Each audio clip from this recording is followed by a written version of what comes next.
여러분 안녕하세요. 황정환입니다. 나를 찾는 행복. 우리가 자기 자신을 찾아야 된다. 그 얘기 여러 번 반복합니다. 우리가 지금 중세 어거스틴과 데카르트를 비교하면서 얘기하는데, 물론 어거스틴과 데카르트에 대해서 배우는 것도 중요하지만은 그 사람들에 대해서 공부하는 이유는 우리가 무슨 중세 철학의 전문가가 되고 근대 철학의 전문가가 되기 위해서 어거스틴이나 데카르트를 배우는 게 아니라 바로 나 자신을, 자기 자신을 알기 위해서 어거스틴과 데카르트를 배우는 것입니다. 여러분, 그 데카르트라는 사람이 중세에 가 지나고 근대로 나아가는, 근대를 개척하는 그런 철학사에 있어서 어떤 그 시조와 같은 그런 사람이 되었는데, 우리가 그 역사적으로 중세에서 근대로 넘어가는 것은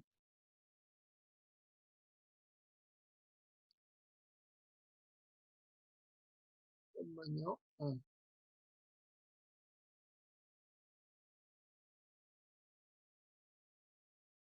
예,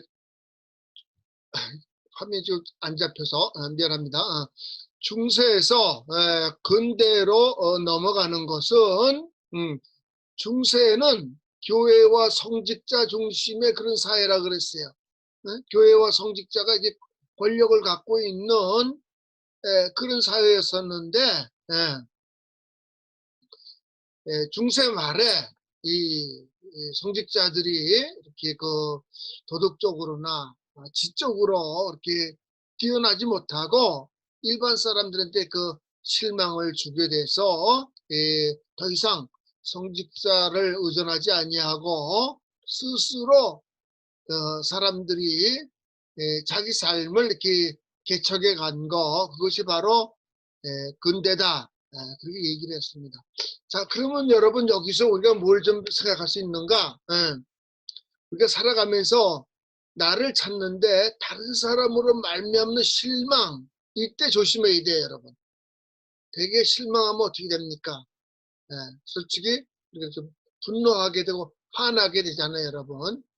내가 이 무슨 이렇게 어떤 대상과 관련 없이 우리 삶에 성취되지 못하는 것을 이렇게 무슨 실존적 분노다 그런 얘기를 했는데, 그런 어떤 철학적인 얘기 말고 우리가 삶에 있어서 큰 실수를 하는 것을 이렇게 분노할 때 그걸 잘 이렇게 컨트롤하고 그 분노를 잘 승화해서 자기 성장의 계기로 삼지 못하면 큰 실수를 할 수가 있어요, 여러분. 예.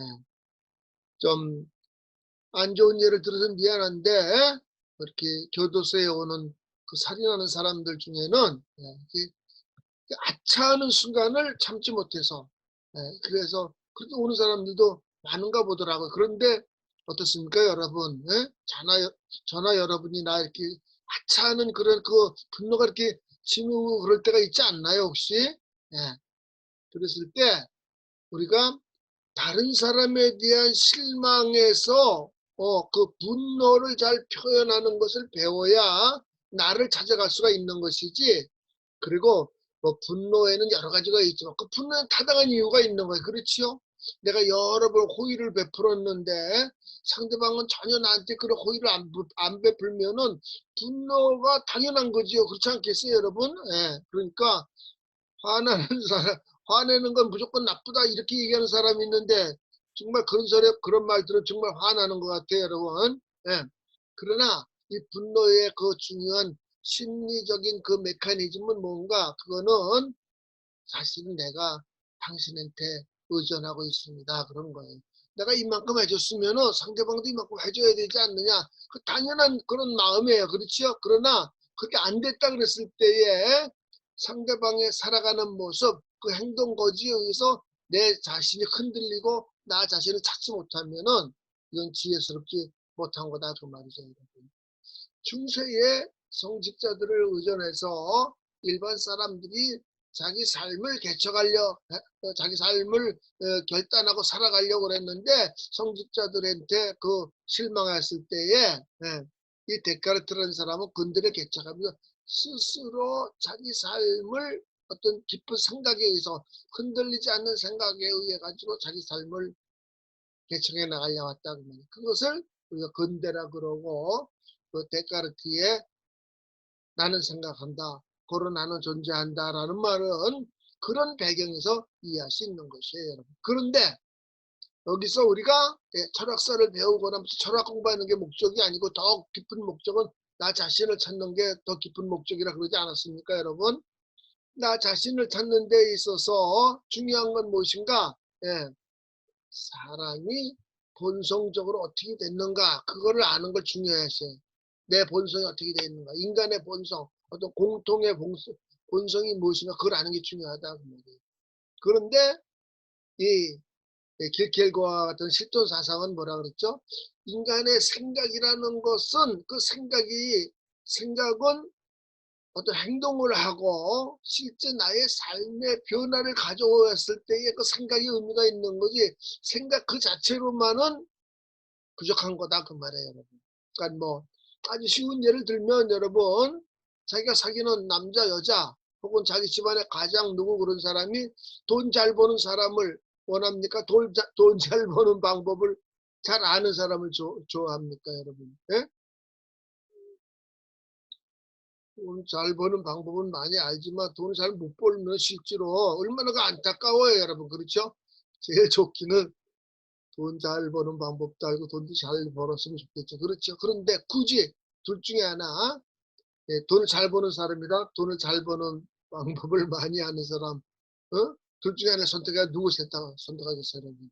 그 생각만 있는 게 아니라 실제 삶의 변화를 가져왔을 때 그게 의미가 있는 것이다. 그런데 사람은 본성적으로 이 두 가지가 결합되어 있는 존재라 그러지 않았어요, 여러분? 그래서 뭐가 결합되어 있다는 게 아주 중요한 거예요, 여러분. 이 길게고하라는 실전 사상가에 의하면은 인간은 유한하지만은 무한한 것을 찾는다 그 말이에요. 이 둘이 같이 결합되어 있어.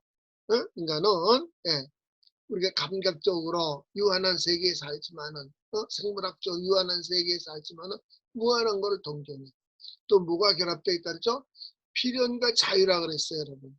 우리가 이 세상에 태어난 거 궁극적으로 어떻게 대답을 하겠어요, 여러분? 그렇지 않겠어요? 뭐 어느 날 부모님이 서로 좋아하시고 사랑하셨기 때문에 이 세상에 태어났다. 그 생물학적인 대답이 나의 삶의 어떤 실존적인 어떤 질문을 다 설명해 줍니까, 여러분? 예? 예. 이게 우리가 어떤 필연 속에 태어나는 것이 그렇죠. 나나 여러분의 대한민국에서 태어났고 그러나 이 필연이 모든 걸 결정해 주는 건 아니다 그 말이에요. 우리가 스스로 어떤 자유롭게 자신의 미래를 이렇게 개척하면서 살아가기도 하는 거 아니겠어요, 여러분? 그 다음에 또 뭐가 있죠? 우리는 시간적으로 이렇게 유한한 세월에 살아요. 그리고 사실 그 영원한 세월에 비하면은 시간적으로 뭐 암만 길어도 우리가 70년, 80년, 90년 산다고 해도 이거는 잠시 사는 거다 그 말이에요. 나이가 이렇게 드니까 그게 더 절실하게 느껴져요. 여러분 세월이 이렇게 빠르구나. 삶이 이렇게 잠깐이다 하는 것이. 그런데 길게고에 의하면 이 두 가지 결합되어 있기 때문에 무한과 유한이 결합되어 있는데 그 결합은 영혼의 활동에 의해서 영혼의 활동의 핵심은 우리 마음속에 어떤 영원한 존재를 그리워하고 자기 영원한 삶을 사모하고 이런 거라 그랬어요. 그 영혼의 활동에 의해 가지고 이 유한과 무한이 결합된다고 합니다. 그다음에 필연과 자유가 또 결합된다. 이미 어떻게 정해진 코스에 따라 왔는데 이미 정해진 것만 따르지 않고 어떤 새로운 차원으로 나아간다 그 말이에요. 예? 여러분 나는 한국전쟁 중에 태어나고 내가 어렸을 때 우리나라 되게 가난하다 그랬죠. 뭐 1950년, 60년 너무 가난할 때였는데 만약에 그 당시 우리는 이렇게 필연적으로 가난하게 살 수밖에 없다. 그런 식으로 생각했으면 이렇게 경제적으로 발전할 수가 있었겠어요, 여러분? 비록 내가 이렇게 가난한 나라에 태어났지만은 좀 더 경제적으로 발전한 이런 나라에서 살아야 되겠다. 열심히 일해야 되겠다.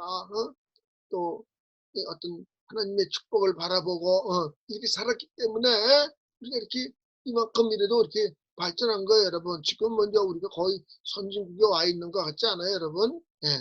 자, 이게 우리가 이런 두 가지가 결합되어 있기 때문에 순간과 영혼, 필연과 자유, 유한과 무한이 결합되어 있기 때문에 인간 속에 뭐가 있다 그랬죠, 여러분? 중요한 건데 삶에 불안이 깃들여져 있다. 이 불안이 왜 인간이 그러니까 물론 개나 고양이도 불안해하고 그래. 근데 이 개나 고양이가 갖고 있는 불안이랑 인간의 실존적 불안이라는 건 다른 거다. 이 불안이라는 것은 부정적인 의미만 있는 것이 아니라 인간이 이 불안과 더불어 새로운 차원으로 나아갈 수 있다. 그러니까 만약에 인간이 유한한 존재로 그냥 끝나고 말고 인간이 어떤 필연 속에서 사는 것으로 끝나고 말고 인간이 잠시 있다 그냥 끝나는 거다. 이런 식으로만 삶이 다라고 할 것 같으면 사람의 본성이 그게 다라고 할 것 같으면 인간에게는 이런 삶의 불안이 없는 것이요. 그러니까 새로운 차원으로 나아가려니까 불안이 있는 것이다. 그 말이에요. 여러분. 그래서 여러분 반복하지만 이 실존적 불안이라는 것은 나 자신을 찾고 나 자신을 업그레이드 시키는데 아주 결정적인 그런 계기가 되는 거다. 그 말이에요. 여러분. 네? 네. 그러니까 우리는 아주 쉽게 얘기하면은 우리는 불안과 더불어 살아가는 거예요. 여러분. 어? 네. 인간만이 갖고 있는 거는 어떤 그 사람이 갖고 있는 어떤 특성이라고도 볼 수 있는 거고 어떤 특권이라고도 볼 수 있는 것이 불안과 더불어 우리가 자기 자신을 업그레이드 시킬 수 있는 것이다. 그 말이에요. 여러분. 자, 이 얘기는 지금 중세에서 근대로 넘어가는 차원에서 내가 자꾸 반복하는 거예요. 여러분의. 그쵸? 데카르트가 나는 생각한다. 그런 나는 존재한다. 그런 말을 했는데 이런 실존 사상이라는 그런 입장에 보면은 여러분 인간이라는 것은 어떤 그 백지와 같은 상태에서 진공과 같은 상태에서 생각하는 것이 아니라 사실은 이렇게 불안 속에서 삶에 깃들여져 있는 불안과 더불어 우리가 새로운 차원으로 나아갈 수가 있는 것이다. 여러분 우리도 근대의 영향을 받기 때문에 우리가 어떤 문제가 생기면 제일 먼저 하는 것이 뭐예요? 정보를 찾아보려고 그러고 생각을 하고 이러는 것이 우리가 제일 흔히 하는 것이에요. 여러분. 그런데 정말로 우리가 새로운 차원으로 가려면 뭐와 더불어 지내야 된다고 여러분? 네, 우리가 실존적 불안과 더불어 지내는 것을 자꾸 예, 받아들이고 그래야 돼 여러분. 뭐든지 이건 단순히 이론적인 강의가 아니라 나도 내 삶을 봤을 때에 어떤 그 새로운 모멘텀으로 나아갈 때마다 이렇게 불안이 같이 있었어요. 그러니까 불안은 뭐라 할지 여러분 불편하기도 하고 불안 때문에 내가 업그레이드 되는 거다 그 말이에요 여러분. 그러니까 물론 우리가 너무 심리적 그렇게 압박을 받고 그러면 정신과 의사나 무슨 심리학자들의 상담을 받아야 되겠지요. 그렇죠?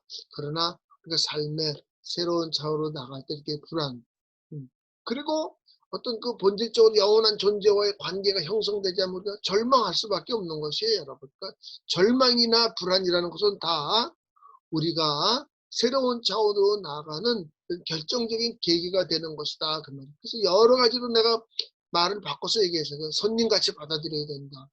우리는 새로운 손님이 오면 반갑지만은 좀 이렇게 준비도 해야 되고 뭐라 그럴까 이렇게 신경 쓰이는 게 사실 아니에요. 여러분 그렇지요? 네. 우리는 실존적 불안과 더불어 생각하는 것이지 아무것도 없는 상태에서 진공 상태에서 생각하는 게 아니고 이 실존적 불안이 나를 업그레이드 시키는 결정적 계기가 되는 것이다 하는 얘기를 오늘 다시 한번 반복해서 이야기하는 것입니다. 여러분 건강하고 평안하길 바랍니다.